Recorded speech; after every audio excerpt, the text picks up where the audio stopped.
할렐루야. 하나님께서 여러분의 삶에 놀라운 은혜를 함께 하시기를 축복합니다. 자, 우리 어제는 누가복음에 나와 있는 마리아 창가, 그 이전에는 예수님의 어머니 마리아가 예수님의 잉태되는 것을, 그 수태를 어떻게 인정할 것인가, 어떻게 받아들이는가에 대해서 우리가 이제 살펴보았습니다. 자, 주의 여종이오니 말씀대로 내게 이루어지기를 바란다라고 하는 것이 아주 선명한 고백이면서 우리에게 많은 생각을 해주게 만드는 고백이죠.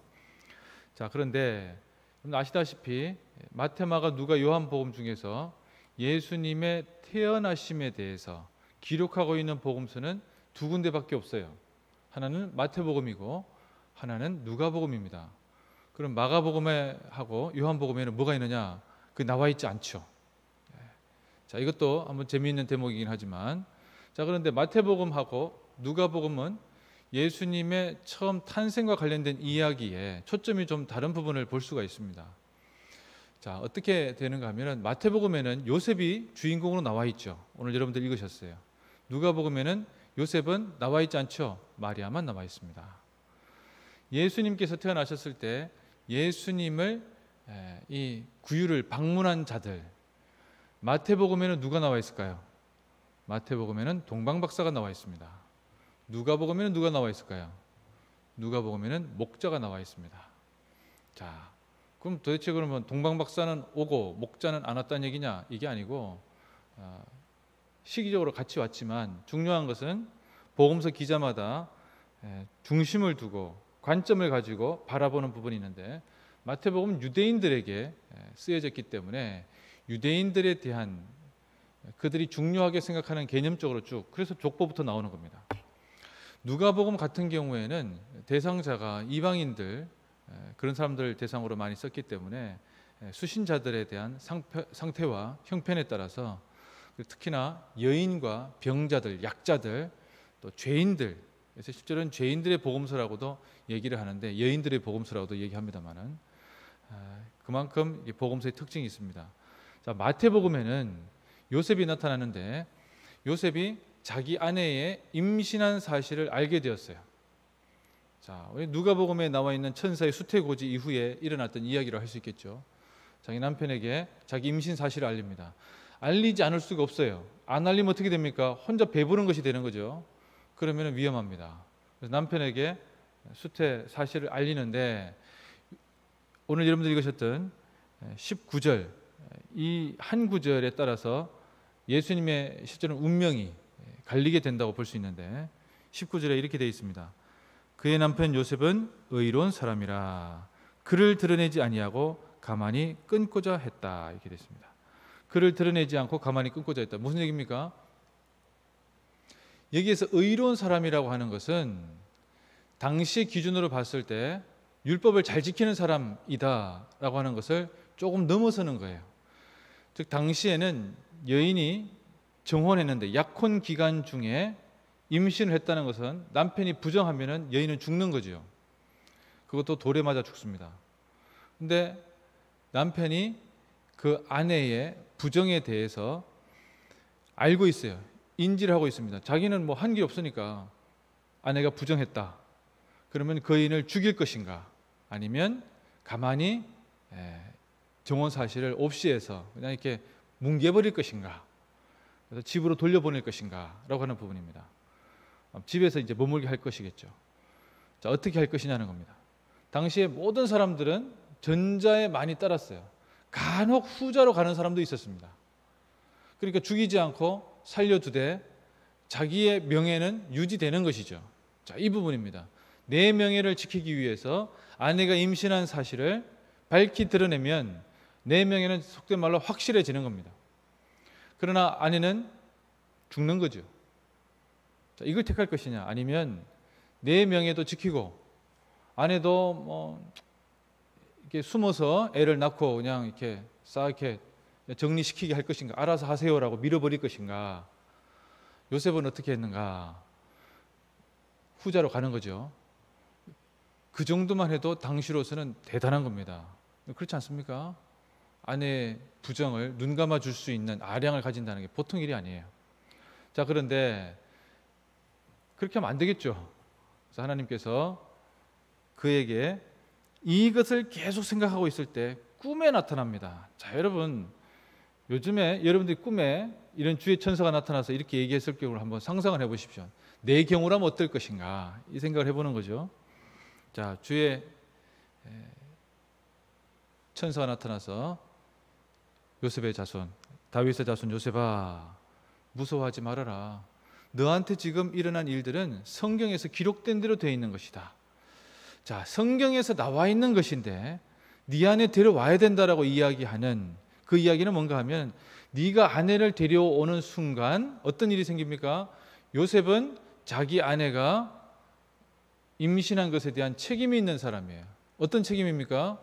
자기 정욕을 참지 못하고 정혼 기간에 그 처신을 똑바로 못 해가지고 아내하고 잠자리를 가져가지고 임신을 하게 했다. 사람이 칠칠 맞지 못한 사람이다. 또는 사람이 그런 것을 절제할 줄 모르는 사람이다라고 하는 일종의 불명예를 안아야 된다는 겁니다. 자기 아내를 데려와서 불명예를 껴안고도 뒤집어 쓰고도 아내가 배불러 오는 상황에 대해서 다 도대체 어떻게 된 거냐 이렇게 물어보면, 예, 제가 죄송합니다. 제가 좀 부족합니다. 이렇게 얘기를 해야 된다는 거예요.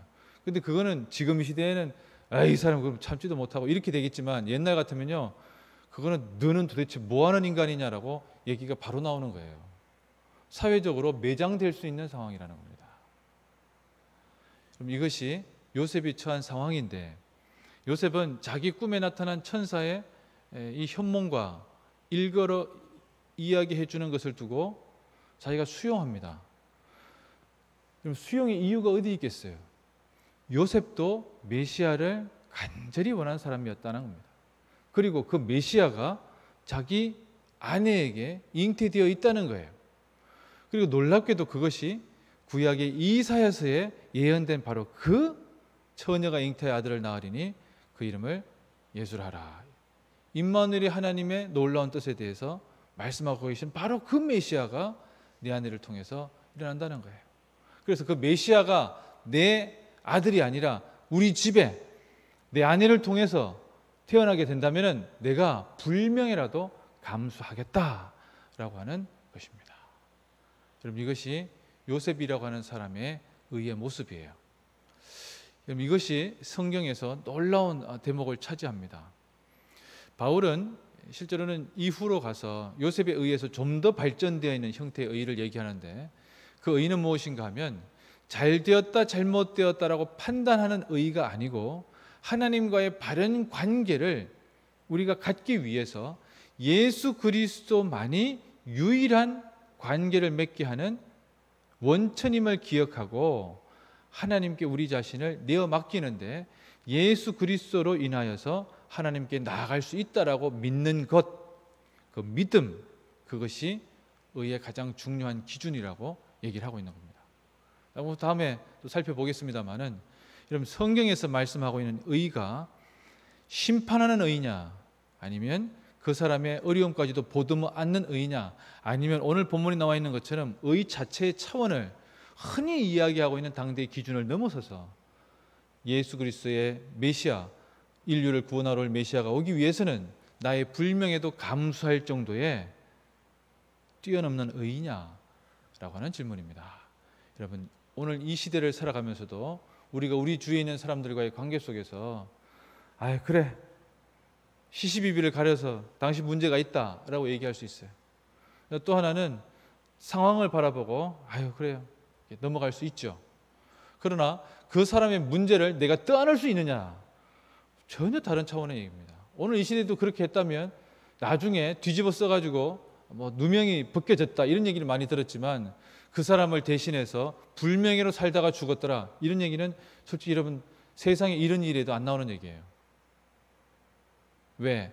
그 사람의 잘못을 덮어주려면 자기가 뒤집어 써야 되니까 그 사람의 잘못을 드러내지 아니하고 자기는 거기서 끝내야 된다는 겁니다. 여러분, 이렇게 갈 수 있느냐? 그렇게 한 분이 있습니다. 누굽니까? 그분이 바로 예수 그리스도시죠. 예수님은 자기 자신의 죄가 없어요. 그런데 우리에 있는 죄를 본인이 뒤집어 씁니다. 그리고 뒤집어 써서 그것이 스스로 죽음으로 내몰죠. 그리고 잔혹한 죽음, 십자가 위에서 죽으시죠. 그리고 그 십자가의 죽음으로 우리의 죄를 같이 죽어서 없애버리는 겁니다.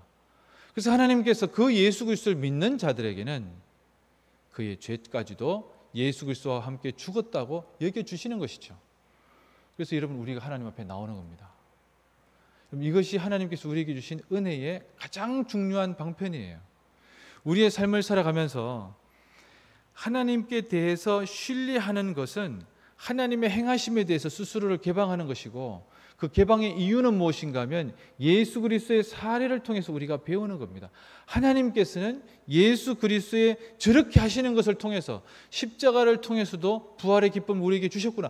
그렇다면 하나님의 일과 하나님의 역사하심은 하나님의 선하신 뜻 가운데서 이루어지는 것이기 때문에 하나님께서는 늘 좋은 것으로 맺으시겠구나. 결국에는 이것을 우리가 믿고, 때로는 여기에서 어려움을 겪고 아픔을 겪는다 할지라도 그것을 하나님의 뜻하심 가운데에서 자기 자신을 개방할 수가 있는 것입니다. 우리가 이렇게 나갈 수 있겠습니까? 이렇게 나가는 것이 주께서 기뻐하시는 것이라고 말씀하고 있습니다.